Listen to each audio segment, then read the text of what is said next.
hvordan man laver tørfisk. Er der nogen, der kender den? Nej. Så kan I jo lære den.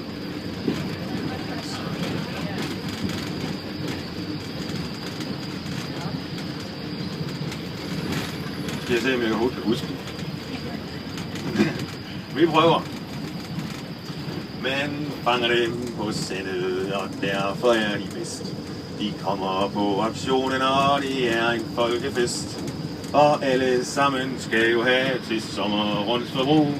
Så derfor rives alle væk og sælges i et nu. Vi spiser dem til hverdag, vi spiser dem til fest.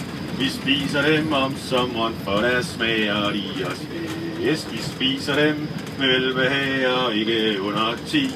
Det er tørfisk, det er tørfisk, som vi alle godt kan lide. Når folk har fået købt sig et par kasser hver en, så tager man hjem og renser dem, og ofte bliver det sent. For de skal bundes 2 og 2 og sælges i et døgn. Jeg ved, det lyder mærkeligt, men det er ikke løgn.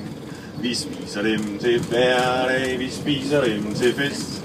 Vi spiser dem om sommeren, for der smager de os bedst. Vi spiser dem med velbehag og ikke under 10. Det er tørfisk, det er tørfisk, som vi alle godt kan lide. Når de har ligget der i saltet, skal de ud og hænge. Og hvis det ikke regner, bliver de tørre inden længe. Man går og passer på det næsten, som de var af sølv, og glæder sig til, de skal nydes med en flaske øl. Vi spiser dem til hverdag, vi spiser dem til fest.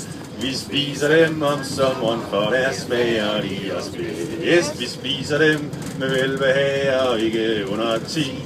Det er tørfisk, det er tørfisk, som vi alle godt kan lide. Når de har hængt i 14 dage, er de blevet tør.